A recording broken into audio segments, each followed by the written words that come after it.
Pour améliorer la gouvernance, stimuler la croissance et diversifier l'économie, la Banque mondiale finance parfois jusqu'à hauteur de 400 millions de dollars l'année plusieurs projets en République du Congo. Une aide qui implique plus d'un domaine, notamment celui de l'agriculture commerciale, où cette institution financière a volé au secours en injectant 100 millions de dollars l'année dernière pour le développement des activités à travers tout le pays.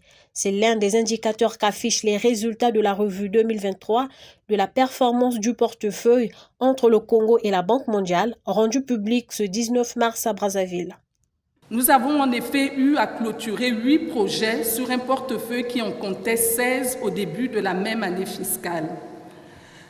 Le thème de cette année devrait donc nous permettre de discuter des divers facteurs qui ont contribué à la réalisation de nombreux résultats positifs dont plusieurs d'entre nous ici présents peuvent être fiers.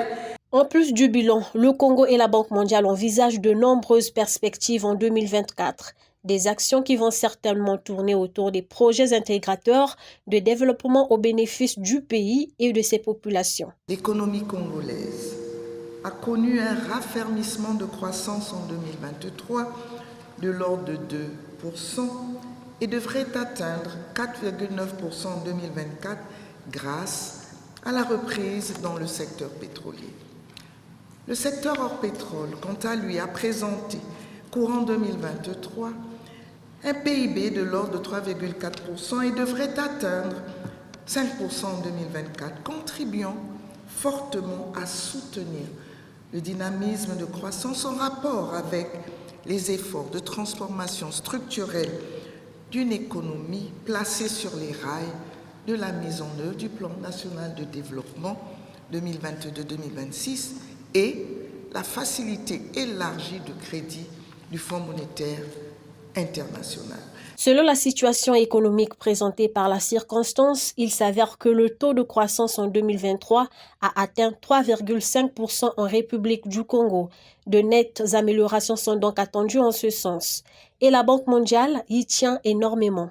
L'intervention de la Banque mondiale dans notre pays a compté du 1er juillet 2022 a posé comme jauge un montant minimal de 60 millions de dollars par projet, tout en privilégiant une démarche holistique ou transversale bénéficiant à plus d'un département ministériel à travers la mise en œuvre de programmes de développement. Donc l'on parle plus maintenant de programmes de développement que de projets de développement.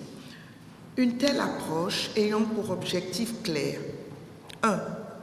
De réduire drastiquement l'émiettement du portefeuille des projets. 2. De garantir la cohérence dans leur mise en œuvre. Et 3. D'en amplifier l'impact sur les populations vulnérables de notre pays. Cette revue de la performance du portefeuille est couplée aux journées de partage des connaissances. Elle se déroule sous le thème « Optimisation de la performance du portefeuille de la Banque mondiale en République du Congo ».